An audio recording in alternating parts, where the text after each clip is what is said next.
Face massage. Iba talaga mag-alaga si Medeth sa mga taong mahalaga sa kanya. Magandang araw po sa inyong lahat mga ka-viewers, Medeth communities, supporters, fanatics, and Jamdith community, silent independent and marathoners. Please like and share naman ang videos natin guys. Diretso na naman si Medeth sa pwesto nila sa Pure Gold.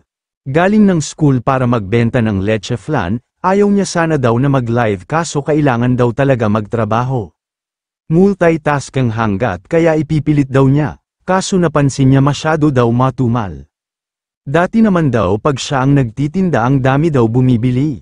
At mabente daw ang paninda niya, ngayon nagtataka siya at nagtatanong sa sarili kung bakit daw wala nang bumibili. Sa sobrang tumal, asan na daw ba sila? Ganun talaga Medeth. Minsan malakas minsan matumal, yan ang business, mahal na daw kasi ang bilihin ngayon. Siyempre yung iba kung ano na lang talaga ang basic necessities yun na lang ang inuunang bilhin. Marami naman ang nakapansin sa kasipagan ni Medeth. Kailangan daw talaga, pwede naman daw mapagod at magpahinga pero bawal daw talaga huminto. Kailangan daw talaga magpatuloy kahit ano pa daw ang nararamdaman niya. Kahit na ano pa daw ang mangyayari, especially daw na hindi pa siya mayaman sa Baitawa.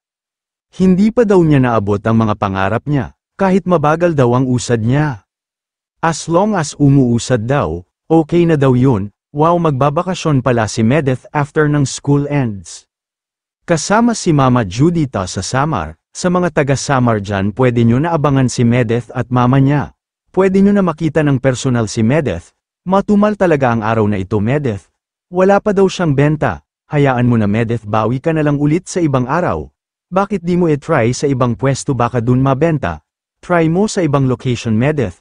Maghiwalay kayo ng pwesto ng ate mo. Hanggang dito po muli mga ka-Jamdith at mga ka-viewers, maraming salamat po sa inyong lahat.